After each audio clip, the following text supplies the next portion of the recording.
जय हिंद। आज हम चर्चा करते हैं पे बिल या वेतन देयक बनाने के लिए।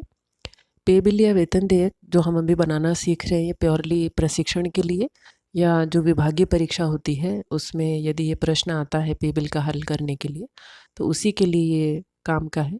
क्योंकि हम जानते हैं कि जहाँ पे IFMIS से कोषालय के माध्यम से पेमेंट होता है वहाँ पे हमको IFMIS से पे बिल जनरेट करने होते हैं और MPTC 24 का ऑप्शन उसमें विकल्प चुनने पर प्रपत्र वो प्रिंट हमको मिल जाता है MPTC 24 का। मैन्युअली हाथ से भरने की आवश्यकता नहीं होती है। तो इसको एक प्रश्न के माध्यम से समझने की कोशिश करते हैं। एक प्रश्न है, श्री क उप संचालक कार्यालय संभागीय संयुक्त संचालक कोष एवं लेखा ग्वालियर का वेतन देयक माह जुलाई 2018 का तैयार करना है। पद स्थायी है। वेतनमान लेवल 13 में वेतन 75,700, महंगाई भत्ता 7%, व्यक्तिगत वेतन 150 रुपये, GPF 10,000 रुपये, GIS 400 रुपये, प्रोफेशनल टैक्स PT 208 रुपये, इनकम टैक्स 2,000 रुपये, लाइसेंस फीस 1,500 रुपये और वाहन का कटौतरा 250 रुपये। अधिकारी द्वारा बैंक से गृह निर्माण अग्रिम रुपये 13,50,000 लिया गया है, जिसकी किश्त 12,500 रुपये जमा की जानी है। शासकीय सेवक को ई टाइप का आवास गृह आवंटित है और हमें यहाँ पे जुलाई माह में वेतन वृद्धि के बाद मूल वेतन भी बता दिया गया है, 78,000 रुपये होगा। लेखा वर्गीकरण अंकित करना है और कोषालय का भुगतान आदेश अंकित करना है। महालेखाकार का वर्गीकरण भी अंकित करना है। ये प्रश्न है। अब इसमें हम ये देखते हैं कि इसको हल कैसे करना है। तो हमको अपनी आंसर शीट में ही इसको हल करना होगा। अलग से कोई प्रपत्र नहीं दिया जाता है किसी भी प्रायोगिक प्रश्न को हल करने के लिए।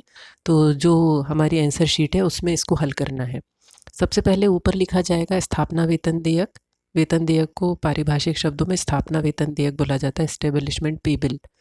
और कोष्ठक में उसके नीचे लिखना है जस्ट MPTC 24। MPTC 24 वो फॉर्मेट है जिसमें हम स्थापना वेतन देयक तैयार करते हैं। इसके बाद हम जिस भी शासकीय सेवक का वेतन आहरित करते हैं उसका नाम, पद नाम, यूनिक एम्प्लॉय कोड, कार्यालय का नाम, टैन नंबर और किस माह वर्ष का हम वेतन देयक तैयार कर रहे हैं वो विवरण देते हैं। जैसे इस प्रश्न में श्री का उप संचालक यूनिक एम्प्लॉय कोड अगर नहीं दिया हुआ है उसमें क्वेश्चन में, तो यूनिक एम्प्लॉय कोड ऐसा लिख के उसको डैश डैश करके छोड़ देना है। जैसे इसमें पद दिया हुआ है स्थायी, यदि दिया हुआ है तो यहाँ लिखा जाएगा आगे पद स्थायी कार्यालय संभागीय संयुक्त संचालक कोष एवं लेखा ग्वालियर, टैन नंबर का माह जुलाई 2018 का वेतन देयक। यूनिक एम्प्लॉय कोड वही यूनिक एम्प्लॉय कोड ही है जिसको जनरली एम्प्लॉय कोड बोलते हैं और 9 अंकों का होता है और मोस्टली ये दिया हुआ नहीं होता है क्वेश्चंस में, तो लिख करके हमको डैश छोड़ना है।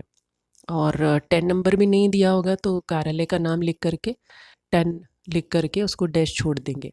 माह जुलाई का वेतन तैयार करना है तो हमें ये ध्यान रखना चाहिए परीक्षा में कि जब भी जनवरी का देयक तैयार करने के लिए आए या जुलाई का देयक तैयार करने के लिए आए तो वेतन वृद्धि को अवश्य परिगणित करें, जब तक कि उसमें स्पष्ट रूप से न दिया गया हो कि जुलाई का वेतन ये दिया जा रहा है। और जैसे इस प्रश्न में दिया गया है कि जुलाई का जो वेतन है वेतन वृद्धि लगने के बाद 78,000 रुपये होगा, तो हमें कैलकुलेट करने की ज़रूरत नहीं, उस 78,000 से ही हमको वेतन देयक बनाना रहेगा। इसके बाद इसमें लेखा वर्गीकरण अंकित किया जाता है। राजकोष एवं लेखा प्रशासन का जो राजस्व व्यय शीर्ष है वो 2054 है, वो लिखा जाएगा। इसके बाद 095 लघु शीर्ष है निर्देशन व प्रशासन और विस्तृत शीर्ष में हम वेतन लिखेंगे। इसके बाद हम DDO कोड लिखेंगे।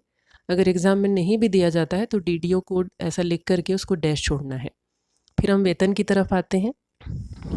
वेतन में हमको लेवल 13 में लिखना है। लेवल 13 में वेतन 78,000 रुपये और लेवल 13 में वेतन 78,000 रुपये। व्यक्तिगत वेतन भी यहीं आएगा 150 रुपये और वेतन जितने भी उसमें दिए हुए हैं वो लिखेंगे। हमारे प्रश्न में ये 2 वेतन है, मूल वेतन और व्यक्तिगत वेतन। इसके बाद आएगा महंगाई भत्ता। महंगाई भत्ता इसमें 7% दिया हुआ है जिसे हमें कैलकुलेट करना पड़ेगा। तो जब महंगाई भत्ते की बात आती है तो वेतन और व्यक्तिगत वेतन दोनों पे महंगाई भत्ता कैलकुलेट किया जाता है। तो इस प्रश्न में आएगा 5,771 रुपये। फिर इन तीनों को जोड़ करके जितने भी वेतन और भत्ते उनको जोड़ के सकल वेतन आएगा और सकल वेतन के बाद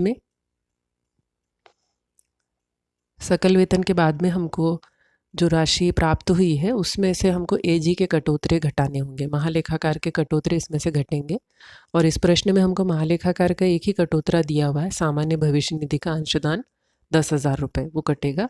तो 83,621 रुपये 83,621 रुपीज़ इसका ग्रॉस पे बनेगा। उसमें से हमने 10,000 माइनस किए तो 73,621 ये कोषालय भुगतान आदेश की राशि आती है।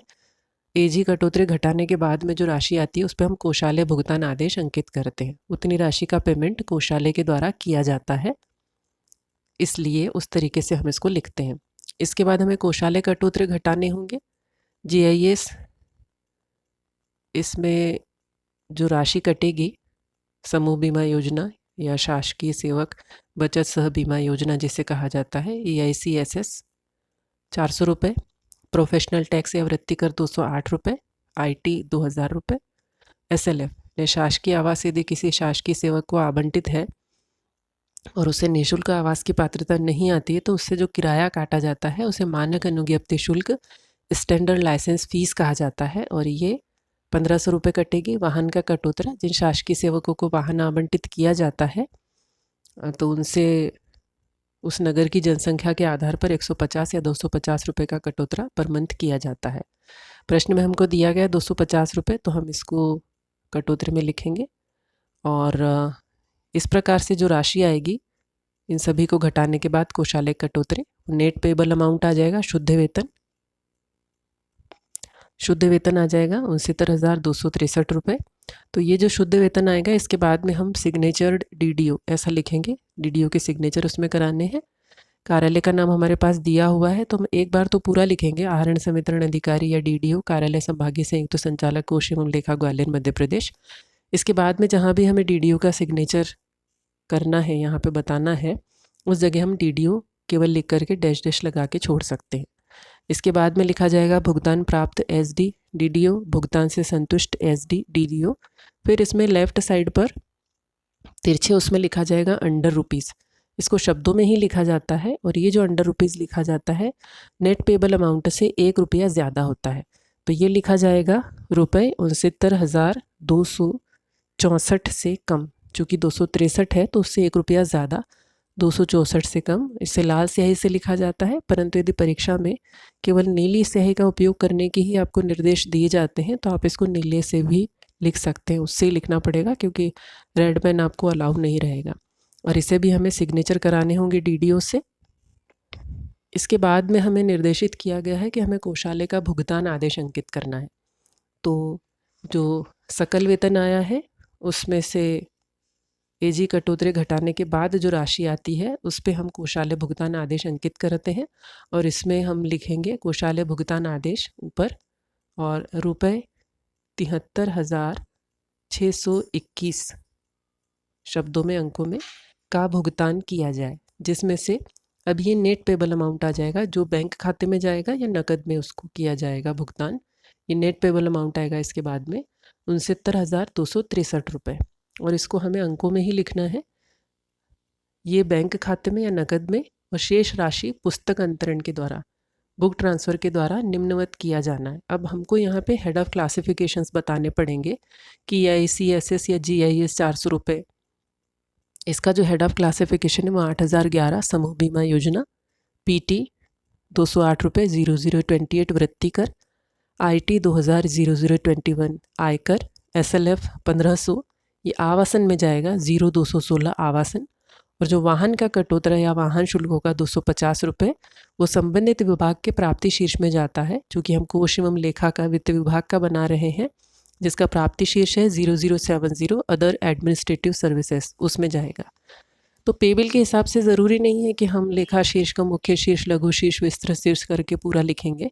केवल आहरण का जहाँ पे आएगा प्रारंभ में, जहाँ हम स्थापना वेतन देयक लिख रहे हैं उसके नीचे जहाँ वर्गीकरण लिख रहे हैं वहाँ हमें पूरा लिखना होगा। इसके बाद हम इतना भी लिखेंगे तो ये चलेगा, सही होगा। ये ऐसा नहीं कि पूरे ही हमको लिखना रहेगा जितना वर्गीकरण में दिया हुआ है, तो ये लिखेंगे यहाँ पे। इसके बाद जो कोषालय भुगतान आदेश होगा उस पर सिग्नेचर होंगे कोषालय अधिकारी के, वरिष्ठ कोषालय अधिकारी, जिला कोषालय ग्वालियर।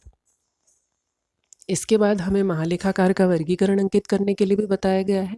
तो हम लिखेंगे महालेखाकार का वर्गीकरण, और ये एक ही है, सामान्य भविष्य निधि 10,000 रुपये और सामान्य भविष्य निधि 8,000 राज्य भविष्य निधियाँ में जाता है, वो लिखेंगे। और इस पे सिग्नेचर होंगे अनुभाग अधिकारी कार्यालय महालेखाकार ग्वालियर के। तो इस प्रकार से ये पे बिल यहाँ पर पूर्ण होता है। हमको एक इसमें प्रमाण पत्र देना होगा, चूँकि हमने वेतन वृद्धि लगाई है, जुलाई माह का हम तैयार कर रहे हैं। तो हम लिखेंगे कि निर्धारित प्रारूप MPTC 27 में नियतकालिक वेतन वृद्धि प्रमाण पत्र संलग्न है, और इसे भी हमें सिग्नेचर कराना होगा आहरण और संवितरण अधिकारी से, तभी हमारा पे बिल पूर्ण हो जाता है।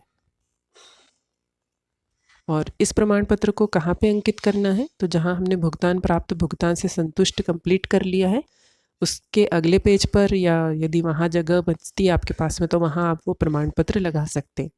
इसके बाद फिर कोषालय भुगतान आदेश लिखेंगे और इसके बाद महालेखाकार का वर्गीकरण लिखेंगे। अगर प्रश्न के संबंध में कोई कन्फ्यूजन हो रहा है जिसको हम सही कर रहे हैं, तो हम टिप्पणी के माध्यम से पूरा पे बिल बनाने के बाद उसको क्लियर कर सकते हैं। और टिप्पणी पे हमें किसी के सिग्नेचर की या DDO सिग्नेचर ऐसा करने की ज़रूरत नहीं है, क्योंकि हम एक परीक्षार्थी के नाते उसको सही कर रहे होंगे। मैं आशा करती हूँ आपको ये समझ में आया होगा। एक दो क्वेश्चंस और लेके हम इसकी जो खास बातें हैं वो सीखने का प्रयत्न करेंगे।